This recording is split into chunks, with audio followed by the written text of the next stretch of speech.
20 ലക്ഷം രൂപ ധനസഹായം പ്രഖ്യാപിച്ചിട്ടുണ്ട് വിജയുടെ ഭാഗത്ത് നിന്ന്. ഇപ്പോൾ അരുൺ അമൃതനാഥ് കരൂരിലുണ്ട്.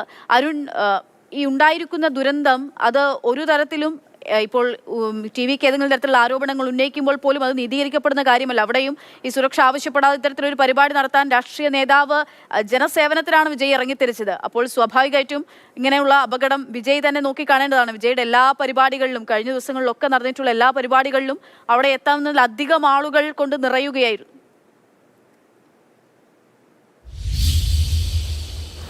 അക്ഷയ, ഒരുപാട് ചോദ്യങ്ങൾ അങ്ങനെ ബാക്കിയാണ്. കെ ബി ശ്രീധരൻ അന്വേഷണത്തിന്റെ ഘട്ടത്തെക്കുറിച്ച് സൂചിപ്പിച്ചു വെച്ചു. അതിലെ ഉത്തരങ്ങൾ അവിടെ ബാക്കിയാണ്. വിജയുടെ വിശദീകരണം തൃപ്തികരമല്ല, ഒപ്പം തന്നെ ഈ പോലീസിന്റെ വിശദീകരണം തൃപ്തികരമല്ല. ഇതിലൊക്കെ നാട്ടുകാർക്ക് രോഷമുണ്ട്. കഴിഞ്ഞ മണിക്കൂറിലൊക്കെ നമ്മൾ കേട്ടുകൊണ്ടിരുന്നതും അവരുടെ ആ ശബ്ദം തന്നെയാണ്.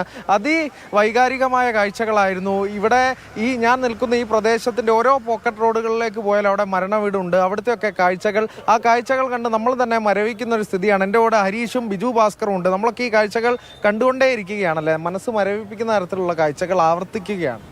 അതീവ ദുഃഖകരമായ കാഴ്ചയിലേക്കാണ് നമ്മൾ നേരം പുലർന്നത്. അതായത് നമ്മൾ രാത്രി ആദ്യമായി തന്നെ കേരളത്തിൻ്റെ ഒരു മാതൃഭൂമി സംഘം, ഒരു മലയാള വാർത്താ സംഘം എത്തുന്നു.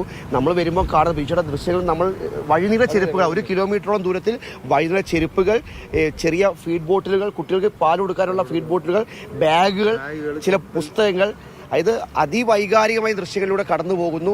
അതായത് അതിൻ്റെ ഒരു വലിയ ദുരന്തത്തിൻ്റെ നേർക്കാഴ്ച നമ്മൾ കണ്ടിട്ട് നമ്മൾ നേരം പുലർത്തുന്നത്. അതായത് 11 മണിയായിട്ട് നമ്മൾ എത്തുമ്പോൾ അല്ലേ, 11 മണി നമ്മൾ എത്തുമ്പോൾ, അതായത് നമ്മൾ പുത്തുമലയും എല്ലാം ചുരൽമലയും എല്ലാം കണ്ട ആൾക്കാരാണ്. പക്ഷേ അതിനുശേഷം നമ്മൾ കാണുന്ന ഏറ്റവും വലിയൊരു ദുരന്തമായി കാണുന്നു. അതിനുശേഷം നമ്മൾ സംസാരിക്കുന്നു പല വ്യക്തികളോട്. അതായത് ഇത് വിജയ് എന്ന രാഷ്ട്രീയക്കാരനെ കാണാൻ വേണ്ടി വന്ന ആൾക്കാരല്ല.